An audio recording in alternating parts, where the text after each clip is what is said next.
Desde Mercedes, Buenos Aires, Argentina, transmite en el 93.9 Radio Fénix, una radio para toda la gente. Auspicia este espacio Asociación Médica de Mercedes. Bueno, hay una enfermedad viral extremadamente contagiosa que solo afecta a los seres humanos y que si una persona la tiene puede contagiar al 90% de las personas susceptibles a su alrededor. Hasta hace poco tiempo había sido totalmente erradicada de nuestro país, pero parece que algo falló, que algo hizo clic en un lugar y ha vuelto a aparecer esto que nosotros hacía mucho tiempo que pensábamos que estaba totalmente ya erradicado. Me refiero al sarampión. Para hablar sobre todo de cómo afecta a los niños y de cuáles son los recaudos que se deben tomar, tengo en línea a un querido amigo, un estupendo pediatra mercedino, el doctor Sergio Meni, a quien ya estamos saludando y con quien vamos a dialogar esta mañana. ¿Cómo te va, Sergio? Buen día, ¿cómo estás? Buen día, Susana, ¿cómo estás vos? Muy bien, acá estoy. Preocupado por esta situación porque realmente era algo que años atrás era impensable que podría resurgir nuevamente el sarampión entre, digamos, la comunidad, ¿no? Sí, había muchas cosas que hasta hace poco eran impensables que han vuelto, ¿no? Lamentablemente. Sí, tal cual, y más con una enfermedad como esta que tiene, digamos, te podría decir que de todas las enfermedades es una de las más contagiosas. Y tiene un índice de contagiosidad tan alto que llega al punto en el cual no solamente por el hecho de que los pacientes comienzan a contagiar a 4 días antes de que uno pueda, digamos, tener una definición de ese paciente en lo que respecta al diagnóstico, y una vez que tenemos el diagnóstico y el paciente deja de tener, digamos, los síntomas, sigue contagiando por otros 4 días más. O sea que desde que el chico empieza a tener este exantema característico del sarampión, ya hacía 4 días previo que estaba contagiando, y cuando deja de tener su enfermedad clínica, ya su brote se fue y todo lo que tiene que ver con su estado general, así también se dio, sigue contagiando. Y a eso habría que sumarle algo más todavía, que en los, digamos, espacios físicos cerrados, el virus se mantiene hasta 2 horas activo, con capacidad de contagiar en las superficies, digamos, y en el aire, donde en un lugar, en una habitación, donde uno, sin saber siquiera que hubo una persona que tiene, digamos, la enfermedad y está, digamos, eliminando el virus, uno llega a un lugar y puede contagiarse también sin siquiera haber tenido un contacto directo. Qué tremendo, ¿no? Qué virus tan sí. virulento, ¿no? Qué tremendo que es. Sí, tal cual. Y bueno, a esto uno tiene que también tener en cuenta que la enfermedad en sí misma, si bien la mayoría de los casos son, digamos, benignos en el sentido de que no dejan complicaciones ni tampoco ponen en riesgo la vida, no deja de ser menos cierto que sí existen complicaciones serias y pueden causar, digamos, tanto como complicaciones respiratorias, como las neumonías, o trastorno del sistema nervioso central, convulsiones, meningoencefalitis, ceguera, y después o hacer una encefalomielitis postinfecciosa.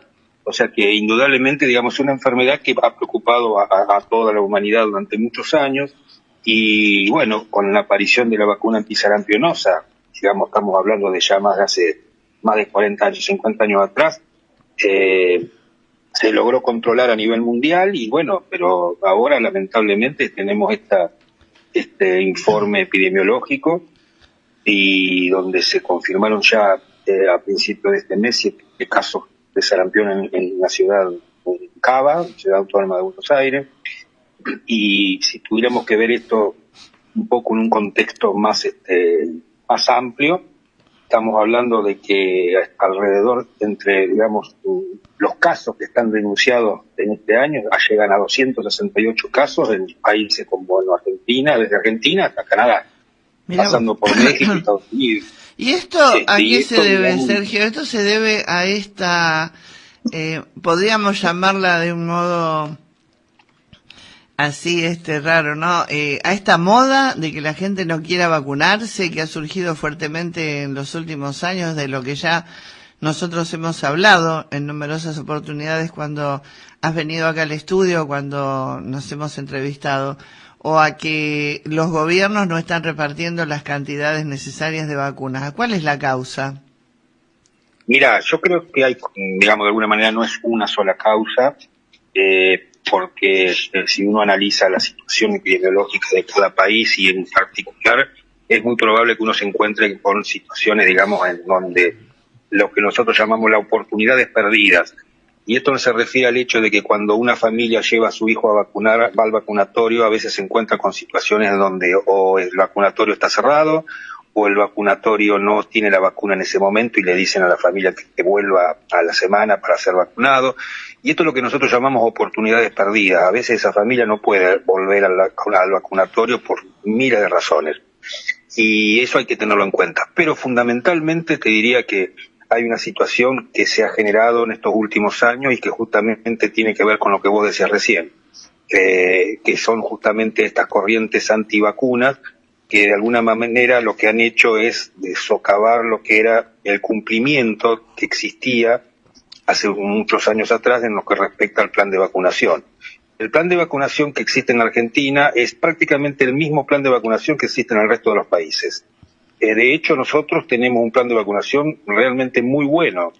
Lamentablemente, el tema está en que el cumplimiento de ese plan vacunatorio, que es universal, porque es, digamos, un plan oficial que está pensado para que todos los chicos que estén vacunados, no se cumple correctamente. En estos últimos años ha habido realmente una disminución significativa en las coberturas, digamos, de vacunación a nivel poblacional. Entonces nos encontramos con situaciones, digamos, donde hay parte de la población que queda expuesta y queda vulnerable. Y eso lleva a que esa población que queda expuesta pueda, digamos, contraer la enfermedad. Y ahí está, de hecho, la situación está, digamos, más que clara con la reaparición de estos casos de enfermedades. Fíjate, por ejemplo, que en ciertas ciudades ha habido más cantidad de casos que en otras, y esto tiene que ver justamente con esto que estamos hablando, ¿no? Y no hay duda de que, bueno, la OPS, la Organización Panamericana de la Salud, lo que más, digamos, la recomendación más importante que hace es que, bueno, hay que fortalecer la vigilancia epidemiológica por un lado y aumentar las coberturas de vacunación. Y más en las poblaciones de alto riesgo, que estamos hablando de poblaciones, digamos, que tienen vulnerabilidades sociales y vulnerabilidades, digamos, económicas, vulnerabilidades de todo tipo, que hacen que, digamos, estén más expuestos y que tengan mayor posibilidad de poder, digamos, contraer la enfermedad. Claro, pero no hay nosotros ahora hemos salido, ¿no?, de la égida de la Organización Mundial de la Salud, porque nos hemos ido de ese organismo. No, de la OPS, no, de la organización, pero la Organización Panamericana de la Salud, tiene, digamos, es un organismo que sigue, digamos, seguimos teniendo relación. No, en ese sentido eso no ha cambiado. Sí, pero de alguna manera, digamos, cuando uno lo ve desde lo que es, digamos, la responsabilidad que tienen hoy, que la tuvieron siempre, ¿no? Todas las organizaciones no gubernamentales, como por ejemplo la Sociedad Argentina de Pediatría, se sigue trabajando arduamente y en forma muy eficiente para la promoción de todo lo que tiene que ver con esto de la vigilancia epidemiológica y aumentar la cobertura de vacunación. Eso no ha cambiado para nada. Bueno, menos mal, claro, porque eso era peligroso, ¿no?, realmente. Sí, hay un esfuerzo permanente y continuo desde la Sociedad Argentina de Pediatría para promover la vacunación en todo el plan de vacunación completo, ¿no?, de todas las vacunas. Y esto, digamos, hay que decirlo. Lo que pasa es que hay a veces se genera mucha, digamos, confusión en lo que respecta a los mensajes, y a veces no se chequea y la población, digamos, toma como cierto, a veces hasta inclusive, digamos, dichos de algunos personajes socialmente influyentes, que generalmente, digamos, en forma totalmente irresponsable, digamos, emiten un juicio que no tiene ningún sustento científico y son seguidos por mucha gente. O en artículos que existen en Internet en donde, digamos, sin ningún aval científico, publican, digamos, situaciones puntuales que no son significativas desde el punto de vista epidemiológico, pero que la gente las toma como que lo son, y toman la decisión de no vacunarse. Entonces, esto es lo que hay que entender. O sea, si bien es cierto que yo tengo una plena y absoluta conciencia de que Internet realmente es una herramienta totalmente positiva, en el sentido de que iguala para todos, pero que a veces confunde a todos, porque nos encontramos con esta situación donde el Internet es utilizado como herramienta para generar, digamos, ideas que bueno, son ideas, pero no están científicamente comprobadas. Y cuando un organismo como la Sociedad Argentina de Pediatría emite un comunicado, ese comunicado no es tomado con la igualdad que se toma otro mensaje que no tiene ningún sustento científico, y entonces en eso, digamos, no son equiparables. Pero la gente esto a veces no lo tiene muy en cuenta, ni muy presente, y toma decisiones equivocadas. Y realmente, la verdad es que uno, si tuviera que echarlo muchas veces, si podemos decir cuáles son los factores que más influyeron para aumentar la expectativa de vida de la humanidad y mejorar la calidad de vida, no hay ninguna duda que ha sido la provisión de agua potable, tener cloacas, y después todo lo que tiene que ver con vacunación y antibióticos.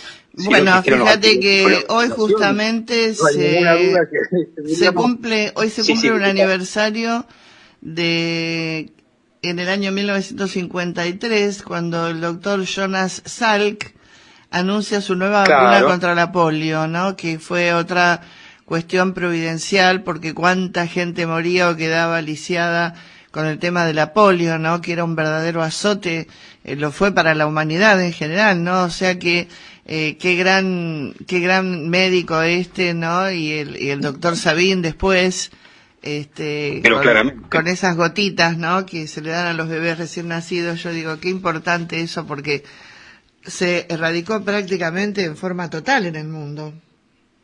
Por supuesto, y nosotros tuvimos la epidemia en el año 60, 58, 59, y en el 60, 61 ya teníamos, digamos, las personas que habían podido sobrevivir a la enfermedad, habían quedado con discapacidad importante, con las secuelas que dejaba la enfermedad. Promovieron la creación de Cerelmer, yo siempre lo digo esto, ¿no? Cerelmer, Centro de Rehabilitación Lisiado de Mercedes, fue el producto, digamos, de la preocupación de los vecinos de Mercedes, y junto con los vecinos, con el Club de Leones, fueron los que fundaron Cerelmer. Hoy, digamos, una institución que ya tiene más de 50 años de vida, y tan prestigiosa, tan reconocida en nuestra ciudad, claro, sí. 73 años de vida tiene, claro. Mirá, fue fundada en octubre de 1962. Y bueno, pero vos fíjate realmente que si uno lo analiza desde este punto de vista, no hay ninguna duda de que las vacunas llegaron para poder, digamos, resolver una situación absolutamente, digamos, de gravedad y de vida o muerte, que la humanidad, digamos, no tenía respuesta, y lamentablemente eso mermaba la calidad de vida y la expectativa de vida. Entonces no se puede discutir esto. Yo creo que hay ciertas cosas que tienen que, digamos, ser, digamos, de alguna manera, evaluadas en un contexto un poco más amplio y siempre desde un pensamiento científico. Claro. Para entender que no se puede, digamos, estar jugando con esto. Y fíjate lo que nos pasa, volvemos a tener un sarampión cuando ya pensamos que estaba erradicado. Y la verdad es que el virus nunca estuvo erradicado, el virus estaba, pero no podía. Pero estaba controlado por la vacuna, justamente. Teníamos inmunidad de rebaño, hicimos inmunidad de rebaño, y lo que estamos rompiendo es eso, la inmunidad de rebaño. Claro, qué barbaridad, tremendo. Llegar a ese estado en donde la sociedad tiene inmunidad de rebaño cuesta mucho tiempo y costó muchos años. Y ahora nos encontramos que estamos rompiendo eso que nos costó tanto. Es terrible realmente no entender esto, y esto se lo digo a todos aquellos que puedan estar escuchándome en este momento y que están pensando porque las vacunas tienen efectos adversos y qué sé yo, y patatín, patatán, un montón de argumentaciones inconsistentes, no científicas, y que realmente lo único que han hecho es esto: romper la inmunidad de rebaño que teníamos y que nos protegíamos todos para no tener más este tipo de enfermedades. Qué bárbaro. Y esto realmente es tomar conciencia social. Por eso yo les pido a todos los que estén escuchando que de alguna manera transmitan esto, y a todas las personas que tengan al lado, muy cerca de ustedes, y que tienen estas dudas con respecto a la vacunación, que por favor traten de reconsiderar, digamos, la posición en la cual están, porque realmente ha sido absolutamente dañoso para toda la sociedad haber perdido lo que es la inmunidad de rebaño en relación, por ejemplo, al sarampión y a un montón de otras enfermedades, por supuesto. Nosotros estamos, digamos, y acompañamos el crecimiento de los chicos, y estamos absolutamente, digamos, convencidos y estamos comprometidos con esto de promover la vacunación universal, que es obligatoria, que se sepa también que por ley es obligatoria, Sí. y que por supuesto, como siempre ocurre en países como, digamos, nuestro país y muchos otros, no se llega ni siquiera a cumplir la obligatoriedad, en el sentido de que el Estado no tiene la presencialidad que debería tener ante casos de no cumplimiento del plan de vacunación. Pero bueno, más allá de eso, Antes, que eso sí, también en una época, si vos no tenías la libreta de vacunación, la libreta sanitaria en tiempo y forma y en regla, no se entraba a la escuela, por ejemplo. No sé si ahora se sigue aplicando eso. Ahora, bueno, en principio, se sigue, las escuelas siguen pidiendo, por supuesto, el plan de vacunación, y eso me parece que eso es correcto. Pero también me parece que a veces encontramos casos, y no digo que sea la generalidad, porque no lo es, de hecho no lo es, pero a veces encontramos casos en donde hay cierta permeabilidad, y bueno, está bien, tráemela la semana que viene, acordate que tenés que traer el plan de vacunación, y en aras de que el chico tiene que estar socializado y que tiene que compartir un montón de cosas, se pierde la perspectiva de la importancia que tiene esto de que el chico, al no estar vacunado, pudiera ser digamos, de alguna manera un transmisor de una enfermedad que indudablemente ha vuelto a aparecer. Y esto también es algo absolutamente real. Estamos hablando ante la realidad, el dato y el relato, como estamos hablando siempre. Esto es un dato real. Tenemos casos de sarampión, y no solamente en Argentina, sino en toda América. Y realmente es terrible, Claro. realmente es terrible. Esto es un problema que nos compete, que nos, digamos, nos ocurre solamente a los argentinos, nos ocurre a nivel mundial. A nivel mundial, lamentablemente, ha ocurrido toda esta corriente antivacuna, y bueno, aquí así es como estamos, ¿no? Sergio, Volvemos a tener ¿qué diferencia hay cuando una persona ya contrae la enfermedad entre determinar si el paciente, en este caso un chico, tiene alergia o tiene sarampión? ¿Cómo verificar o cómo establecer esos síntomas que se presentan? Mira, yo te digo que hoy un paciente con fiebre, ¿sí?, de mayor de 38 grados y un exantema, independientemente de su antecedente de vacunación, uno tiene que sospechar que está ante la presencia del sarampión, o de una rubiola podría ser también. Básicamente, digamos, tenemos algunas características clínicas en la enfermedad del sarampión, como son estas manchitas de Koplik, que son unas manchitas blancas que aparecen en la boca, como el famoso tricomatazo, ¿sí? Y la fiebre muy alta, y el exantema de esta característica que tiene, digamos, que es muy característico.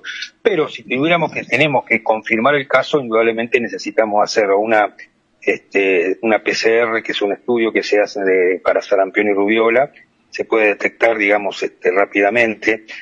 También se hace la PCR por hisopado faríngeo o por examen de orina.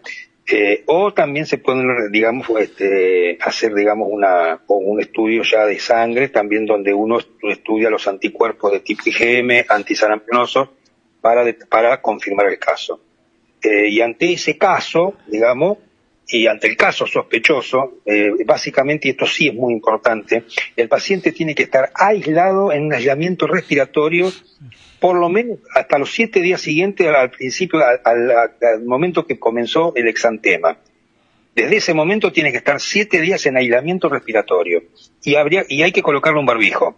¿Por qué? Porque está, digamos, eliminando el virus. Esto, digamos, es muy importante. Y por supuesto que no puede circular ni en transporte público, ni tampoco puede estar en ninguna institución como las escuelas. Esto es tal cual, ¿no? Ahora, volvemos de vuelta al principio. Claro, como digamos que el exantema es lo que se conoce como una erupción cutánea, ¿no? Que aparece en grandes zonas del cuerpo. Claro. Pero el problema es que ese chico que se va a brotar, vamos a hacer un ejemplo, supongamos que hoy es miércoles, ese chico que se va a aparecer el brote el día sábado, ¿sí? Comenzó a contagiar de ayer. Claro. 4 días previo a que aparezca ese brote, que uno no sabe que ese chico está con sarampión, está contagiando. Y eso es la problemática que uno tiene con esta enfermedad, ¿entendés? Entonces, de alguna manera, lo que uno tiene que tener muy claro es que ante cuadros de febriles tienen que primero hacer la consulta rápidamente, porque ya esto lo hemos dicho más de una vez, que un chico con fiebre tiene que ser evaluado para determinar qué es lo que está produciendo ese cuadro febril, y bueno, ante la duda uno tiene que indicar el aislamiento de ese chico, ¿no? Claro. Y Sergio, ¿qué pasa con los adultos? ¿Los adultos también se tendrían que aplicar por lo menos una dosis o están inmunes ellos? Ya, yo te digo, es un poco... Sí, todos tienen que tener una dosis. Uno dice que los pacientes hasta menos de 4 años tienen que tener al menos una dosis. Después de esa edad tienen que tener 2 dosis puestas. De no tenerlas, digamos, se considera una vacunación incompleta, ¿sí? O sea que tienen que sí o sí haber estado vacunados. Y esto, digamos, es un poco, digamos, la norma que existe. Si uno tuviera, digamos, un paciente que no ha tenido ninguna vacuna, obviamente tiene que vacunarse. Pero esto es raro, ¿por qué? Porque los pacientes adultos, en la época, digamos, que fueron niños, fueron vacunados, claro, seguro, sin problema. En ese momento no existía este tema. El problema justamente lo empezamos a tener dentro más o menos de hace unos 6, 7 años a esta parte, 8 años. Claro, cuando fue todo el tema de la pandemia, cuando empezó toda esa moda de no, yo no me vacuno, no porque va a ser peor, fue toda una movida, ¿no?, que hubo con ese tema. Sí, tal cual.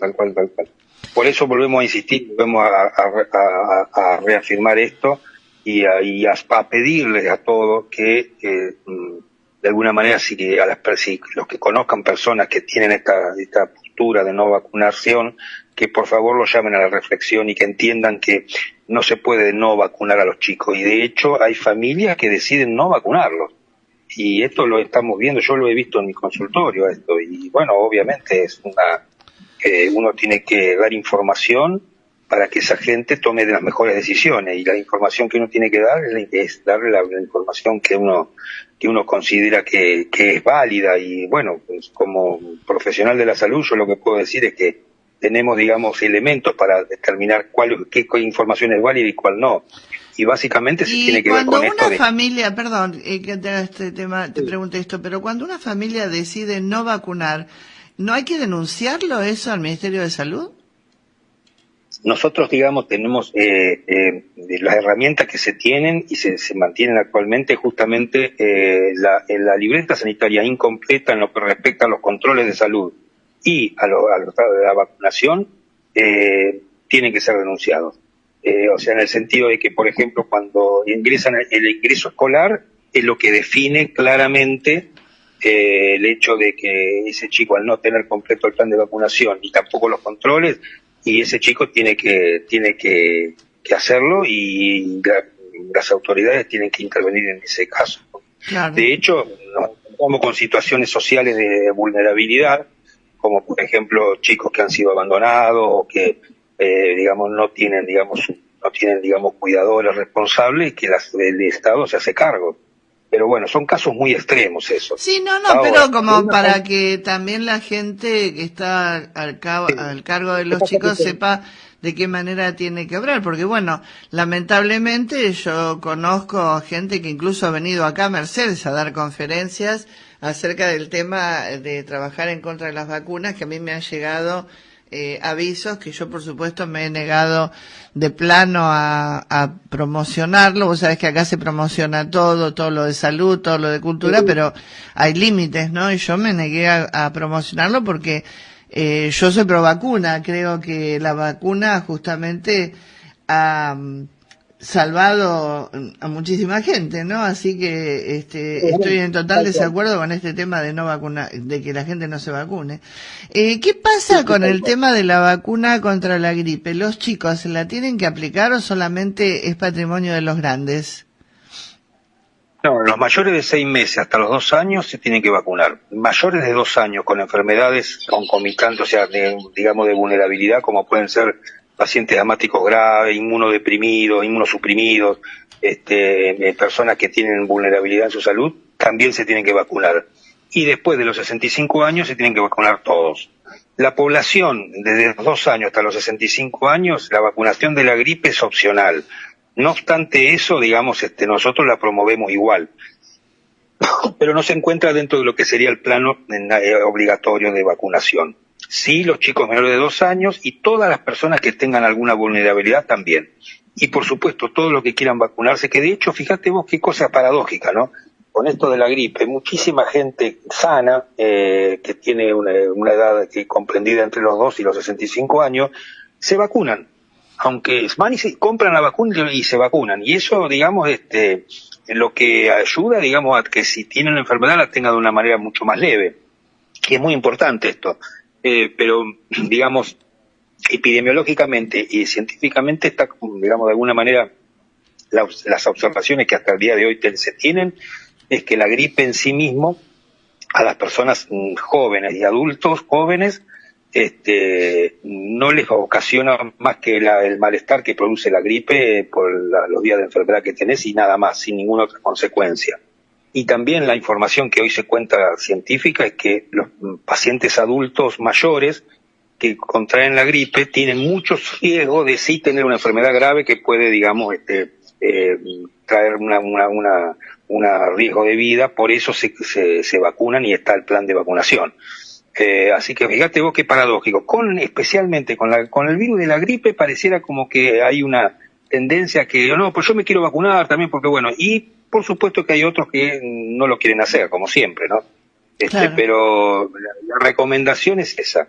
Pero yo creo que toda esta, podríamos llamarla de alguna manera un poco eufemística, esta moda, ¿no? Mala moda, por cierto, surgió a partir de todos los mitos que se tejieron alrededor de la vacuna contra el COVID, ¿no? Me parece que de ahí surgió todo un movimiento que sí, que no, que yo no se lo, no me lo voy a aplicar, en fin, y lamentablemente fue desastroso, ¿no? Porque, bueno, mucha gente podría haber, realmente tenido otra suerte, ¿no? Si lo hubiera hecho, pero bueno. Pero vos fíjate que en el año 58, 59, cuando se inicia la vacunación contra la poliomielitis, sí. Si vos buscás las crónicas de esa época, y la gente respondió en forma muy parecida a la que pasó ahora con el COVID. Mucha gente decía, no, eso es una vacuna, te envenena, te va a matar, y había toda una corriente antivacuna también en esa época. De la misma forma que ocurrió ahora, exactamente igual. Y si uno analiza, se va mucho más allá en la historia de la humanidad, todas las epidemias que existieron en la historia de la humanidad mataron y diezmaron poblaciones enteras. Y yo te diría que de alguna manera la aparición de la vacuna antipoliomielítica fue la que marcó, digamos, un poco, digamos, la inflexión en lo que ocurría antes a lo que ocurrió después. Porque la última, vos acordate lo que fue la epidemia de gripe española, por ejemplo, sí. La mortandad que fue terrible. Y no había vacunas. Y sí, claro, y se morían. Entonces la humanidad, después del 70, entendió de que había que vacunarse. Y nadie discutía las vacunas. Hasta el año 2000 nadie discutió las vacunas. Nadie. ¿Por qué? Porque era una evidencia, no digamos una argumentación, digamos, que le daban los científicos, sino que era una evidencia real, que la gente lo vio. Una vez que la gente se vacunó, la gente no se enfermó. Claro. Y bueno, vos sabés que en nombre de la ciencia se han cometido muchos despropósitos, ¿no? Yo siempre lo comento acá en el programa, los que son oyentes habituales por ahí estarán cansados de oírme, pero seguramente vos te tenés que acordar de aquel famoso y célebre doctor Spock que existió en Norteamérica, que decía que los chicos inmediatamente que nacían había que separarlos de la madre, había que llevarlos a una nursery, no había que darles el pecho, había que amamantarlos con mamadera, etcétera, etcétera. Y se crió, no sé, 3 o 4 generaciones con esta cuestión, hasta que un día, cuando fue viejo y era multimillonario de la cantidad de libros, cursos y cosas que había dado, dio esta declaración que era para realmente, en fin, no sé para qué, pero para algo bueno no era, pero cuando dijo, estoy tan arrepentido de haber dicho lo que dije, pero bueno, ya era tarde, ¿no? Mientras tanto, su voz era ley, y 4 generaciones o 3, no sé cuántas fueron, se criaron de esa manera, particularmente en Estados Unidos, cuando se volvió todo lo natural, el parto, que la madre lo ponga inmediatamente en el pecho. Cuando mi hijo nació, me lo pusieron en el pecho, con mi hija lo mismo, estuvieron conmigo permanentemente en la habitación, en sus cunitas. Pero hoy un parto, asistir a un parto y estar, digamos, es, ni bien nace el bebé, ponerlo en el seno materno, ponerlo en el pecho materno, el bebé, en el momento del nacimiento, es lo que hacemos cuando tenemos la recepción de recién nacido, se hace eso. El bebé, digamos, si está, digamos, uno evalúa el Apgar, si tiene un Apgar vigoroso y el chico no presenta ninguna situación de riesgo, no hay otra cosa más que hacer que poner ese bebé al pecho de la madre. Claro. Y compartiendo con el papá al lado también ese momento maravilloso que es el nacimiento de su hijo. Y esto no es indiscutible, pero por supuesto que no voy a dejar de decir que en esa época, especialmente con la referencia que dabas vos recién del doctor Spot, y no solamente del doctor Spot, porque no fue uno solo, fueron miles de profesionales también que se embarcaron en esta corriente, digamos, de la nursery, y de hecho yo lo sufrí con mis hijas en Buenos Aires cuando nacieron, que también tenían esa corriente, y te estoy hablando del año 1987, en Buenos Aires, que por supuesto me impuse y de ninguna manera permití eso que querían hacer. Por suerte, los míos nació uno en 1982 y la otra en 1984, y en la clínica de los docentes teníamos la posibilidad de tener la cunita en la habitación, así que en eso me salvé yo. Exactamente. Bueno, pero fíjate vos que yo a lo que me refería recién es que toda esa corriente de nursery, toda esa corriente, digamos, que de alimentación artificial, no hay ninguna duda que estuvo promovida por digamos, empresas multinacionales que estaban muy interesadas en vender leche a las madres. Y esto hay que decirlo de una vez por todas, porque pareciera como que no se pueden decir estas cosas. Pero la realidad es esa. Durante años, una empresa muy reconocida por todos nos vendió la leche que el bebé era más lindo, más hermoso, más gordito, más rozagante. ¿Verdad? Y todos recordamos perfectamente esa lata de leche de grandota amarilla, ¿sí? Digámoslo, la leche era la leche nido, ¿no? Sí, seguro. Exactamente, que emulaba el nido materno. Fíjate vos, hasta eso, le habían puesto muy estratégicamente el nombre nido. Y la verdad hay que decirlo, esto fue así. Bueno, era una empresa norteamericana, además, estaba todo totalmente calculado, ¿no? Claramente. Entonces estas cosas que no, viste, ya cuando tiene unos cuantos años ya no tiene más ganas de estar, digamos, no diciendo todo. Yo creo que hay que plantear las cosas como realmente son. Sí, y de alguna manera hay que decir la verdad, y tenemos los medios de comunicación, tenemos la obligación de difundir todo esto, porque no es que uno esté alentando la vacuna por la vacuna misma, pero el tiempo lo ha dado. Mira, no el León, sino en el Rotary, acá en el Rotary el más antiguo, no hace muchos años estaban empeñados en una vacuna a nivel mundial, en la vacuna de la polio, en África, ¿no? Para terminar de erradicar la polio en todo el mundo. Y faltaban apenas unos pocos poblados que a veces era difícil llegar por cuestiones religiosas, por cuestiones de costumbres de las propias tribus, ¿no? Pero estaban contentísimos porque estaban a punto ya de determinar que en todo el mundo no hubiera más polio. A mí me parece que eso es algo extraordinario, ¿no? Porque sobre todo que a la gente no le cuesta nada, se la dan de manera gratuita, no es que allí se esté pensando en un negocio ni nada por el estilo, ¿no? Entonces digo, oponerse a eso es como tapar el sol con el dedo, me da la impresión a mí, no sé.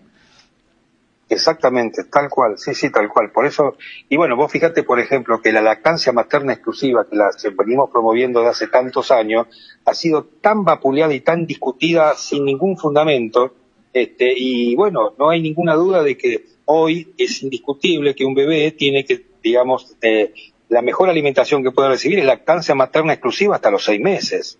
Exclusiva significa que toma solamente la teta y con eso solamente el bebé tiene un crecimiento normal y el mejor y el más adecuado. Y lo No preserva, solamente lo eso, preserva sino que de todas las lo enfermedades, preserva de las incluso de la diarrea enfermedades. infantil en verano, ¿no? Más importante No, que eso, ¿qué bueno, podemos decir?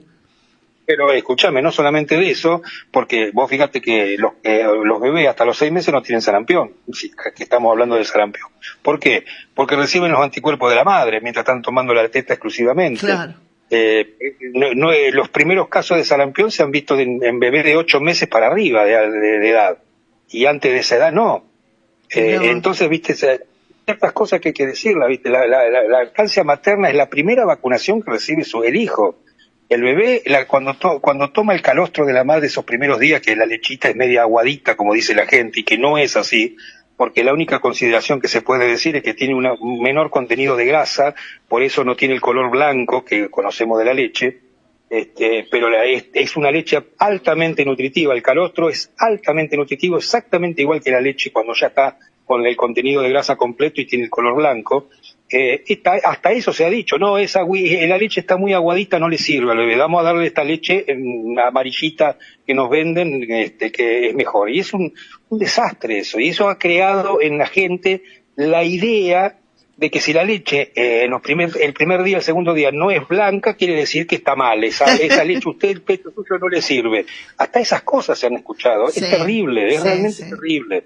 Mi ¿Cómo han deformado? abuelo decía, tenía un dicho para estas cosas, ¿no? Decía que la ignorancia es la madre de todos los males. Por eso uno siempre cuando tiene dudas, sobre todo con los temas médicos, tiene que recurrir a los especialistas para que a uno lo desasnen, ¿no? Como el caso que estás diciendo hoy de la leche materna. Mira, yo ese dato no lo tenía, ¿no? Que los chicos no se enferman de sarampión porque están tomando el pecho, ¿no? Así que mira hasta qué punto es importante, ¿no?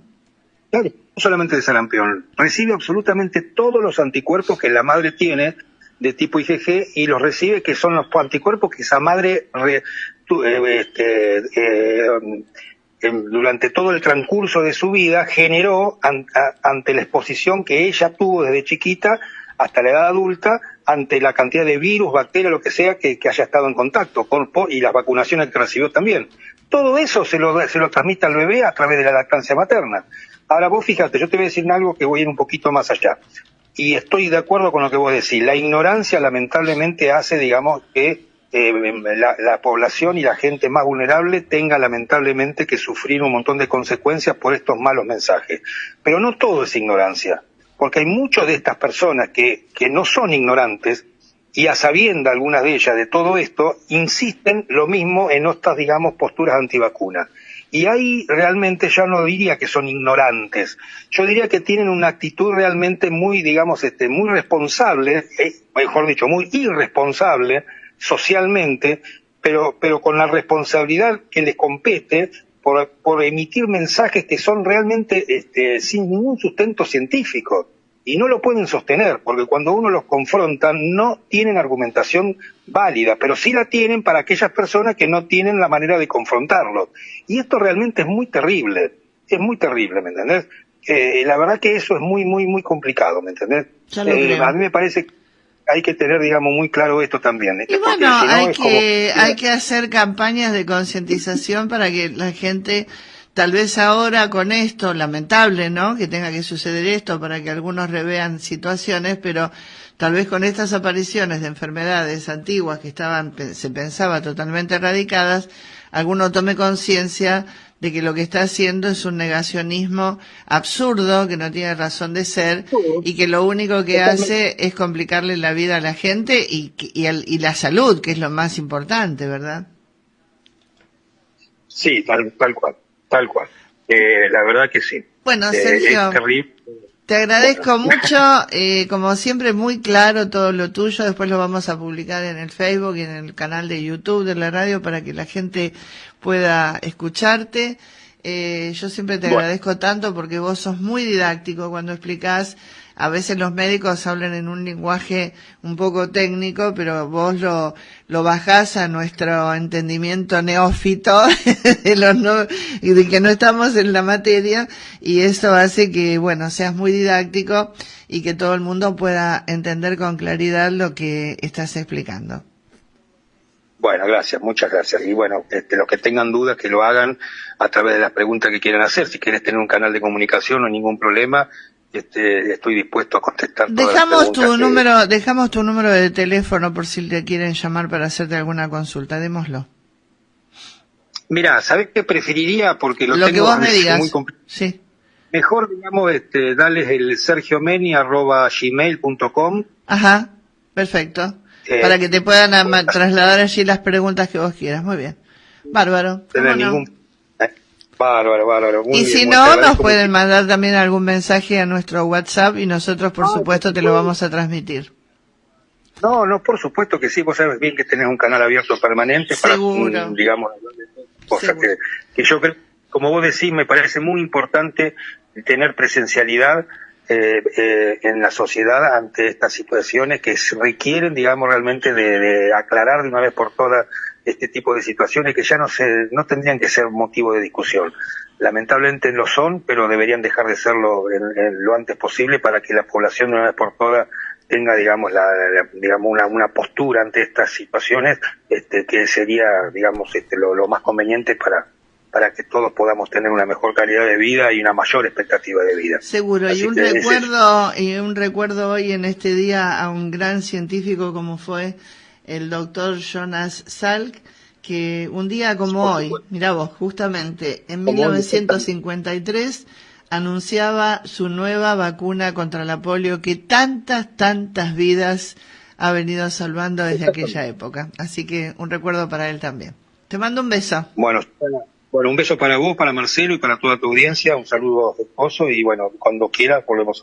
¿Cómo no? Ya te vamos a convocar por otros temas. Que sigas muy bien. Hasta pronto. Chao.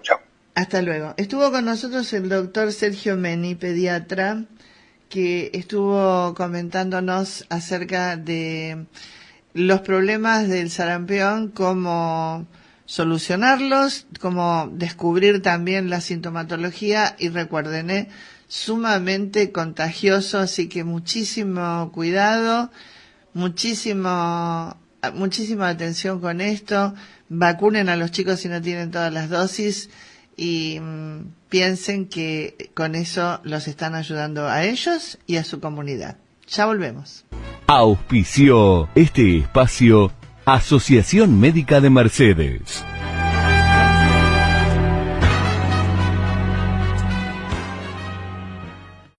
Desde Mercedes, Buenos Aires, Argentina, transmite en el 93.9 Radio Fénix, una radio para toda la gente.